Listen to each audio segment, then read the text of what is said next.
So guys, Steve here from TIG Integrity, and we're going to be installing this Lowrance heavy duty transducer mount, multi-positioned.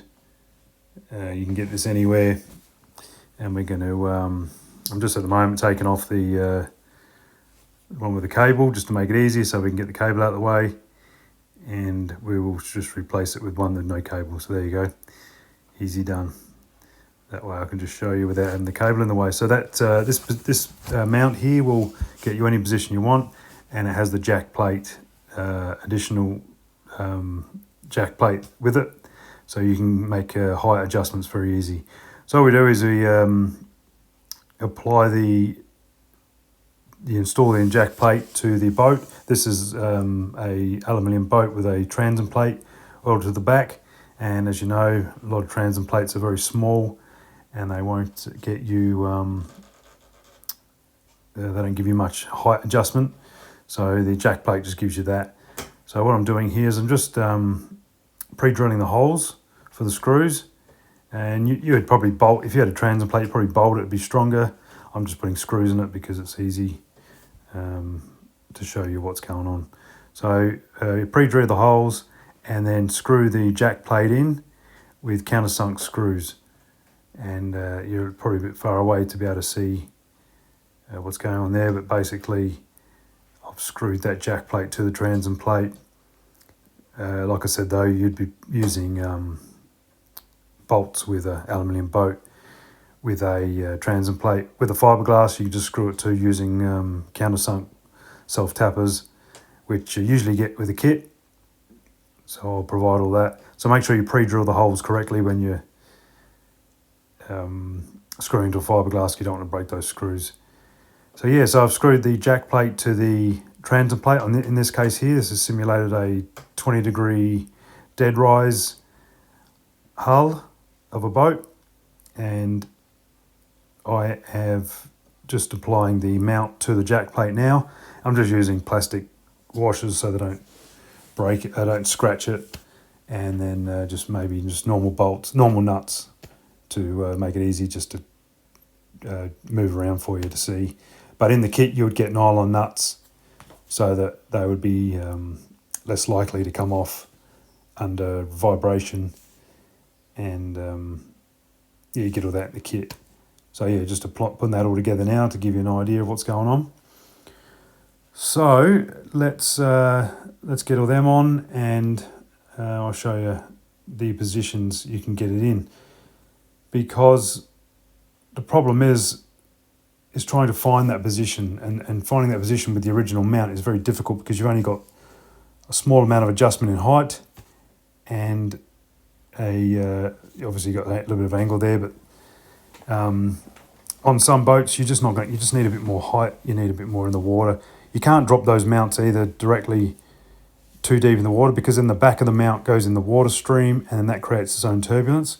Whereas this mount here, you can see, is pretty much so that the transducer is smashing through the water with a minimal amount of mounting that's going to smash against the water. So pretty much just the transducers in the water, as you can see there. As you can see there on the front face of what would be hitting the water. So yeah, 7/16 spanners to tighten the mount to the jack plate, and we've got a 17mm spanner to adjust the angle there. Easier to change the angle there. And then you've got two 8mm bolts down the bottom there, which stop it from flicking up, and it allows you to go in and out, as you've seen there, to accommodate a transom plate or a fiberglass boat. You can get it as close as you want to the transom, or you can even tuck it underneath the transom, whatever you desire, to try to find that sweet spot.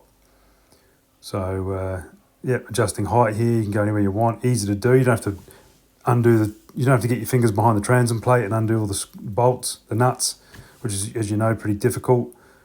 It's all done from the outside, all easy access, and easy to do. It literally takes a second to move it to the height if you want to make an adjustment. You can set this on a default setting where the manufacturer recommends. You can put it there. You can move it down up to about 40mm under the hull if you want. That's probably too deep, but you never know, you might need it on your boat. So this just gives you that versatility to go wherever you want.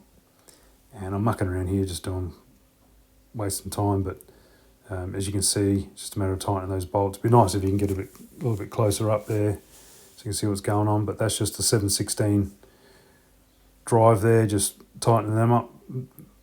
I'm mucking around with them, I don't know why, but just to get them closer, and then tightening up the 17mm spanner, 17mm bolt in the middle there. And you've also got a locking bolt there in the middle, which you take out if you want, and you want to hook it all the way up in case you're traveling.